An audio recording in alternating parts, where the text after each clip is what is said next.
Okay, so the rest of my paper, I don't know how much time I have left, Marco. 22 minutes. Oh, perfect. Okay.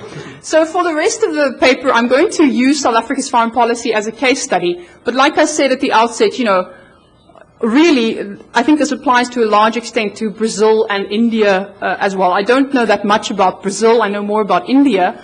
But really, sometimes when I write a paper on South Africa, it almost feels like I can just replace the word South Africa with India, and it would still make sense. So what I want to look at is, you know, within this notion of difference, saying that, well, states' identities have an impact on their foreign policy. So, of course, slower. Okay. Sorry. So, of course, this means that I'm not following, as you would have noticed, the neo-realist position of saying that identities and interests are given, and they are exogenously given, but in fact that identities and then, by default, interests are socially constructed. And so this means that because identities in different states are different, my argument is that this will have an impact on the foreign policy of these states. So, starting off talking about identity, the first point is, of course, that identity is multidimensional. It's a hugely complex subject, and those of you who do work and research on identity will know, you know, it's not something that that one should take lightly. So, by looking at South Africa's foreign policy and the role that identity plays, there are hundreds of factors that one could take into account. So, just for the purposes of this paper, I'm going to focus on South Africa's unique history, particularly its apartheid past, and the influence that that has on its identity, and also the fact that it's now been labeled, again really by the North, as a regional power, and in some cases also an emerging power. So how does that impact on its identity? Now, firstly, if we look at South Africa's apartheid past, all of you are familiar with our history of colonialism, of racial discrimination, and of course of apartheid. And, you know, we can't get away from the fact that this continues to play an important part in the way in which South Africa views itself, and then also in the way in which it acts in its foreign policy. So if we look at just after 1994, when the African National Congress came into power, one of the things that they really wanted to do was to build the principles on which the struggle against apartheid had been based, to build those principles into its foreign policy. In other words, things like respect for human rights, promotion of democracy, etc. And of course, part of that also is promotion of global justice, and promoting the interests of the developing world. So this idea that South Africa would be a champion of the developing world. And of course, this it also shares with Brazil and India, who at least rhetorically put forward the same kind of foreign policy. And so this idea that South Africa would be a spokesperson for the global South, that became even more pronounced under the leadership of our second president, after Nelson Mandela, Thabo Mbeki. He really saw himself, even as an individual, as being a kind of champion for Africa and for the developing world more broadly. However, if we look at the way in which South Africa has tried to speak for the developing world, it's done so in a more reformist way, rather than being transformative or radical. So it's been quite conservative in the way in which it's pushed for global reform, the reform of global institutions, etc. And so, you know, there's this opposing identity of radicalism versus pragmatism.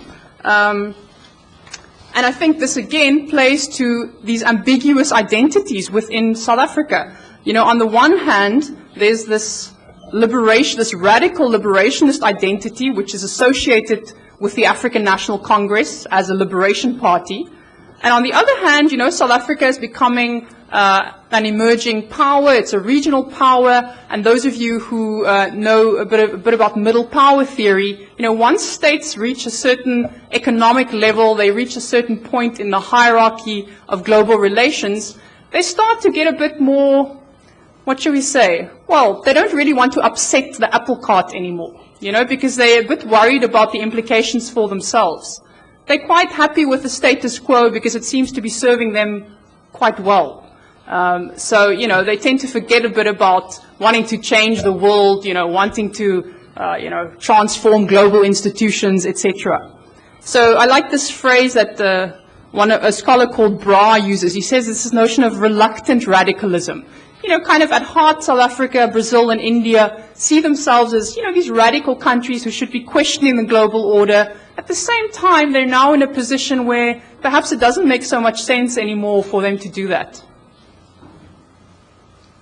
So, this notion of ambiguity, I've now pointed to this fact that South Africa has this ambiguous position between being a middle power or a regional power, but also at the same time a developing state.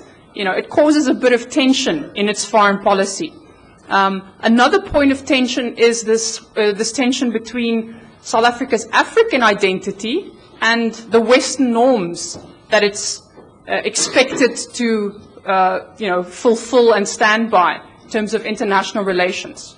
Now, also again in 1994, if you think back, the apartheid state saw itself as a Western state, almost a European state. You know, this idea that it was a little outpost of Europe in Africa.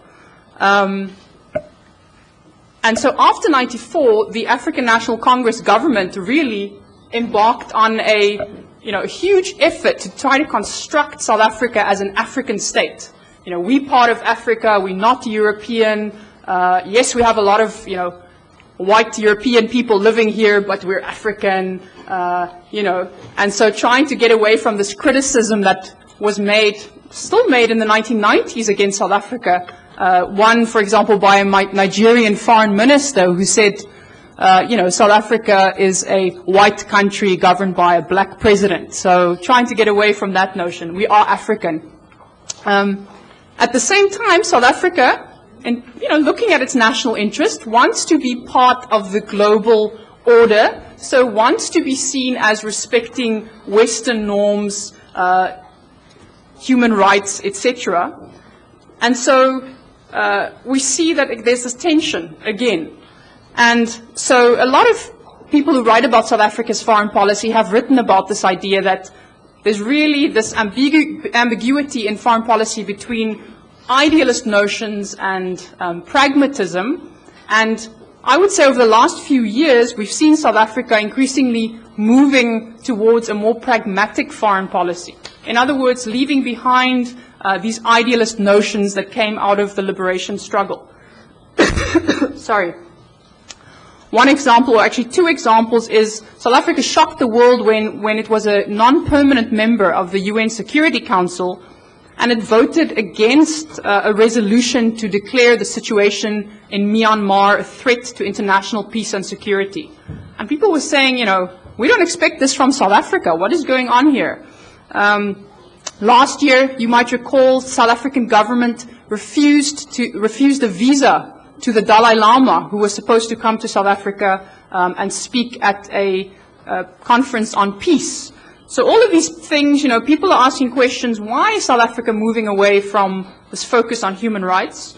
And in the case of the Dalai Lama, despite the government's protestations that the reason had nothing to do with pressures from Beijing, in fact, it soon became clear that economic relations with China were the overriding motivation for them denying the visa to the Dalai Lama.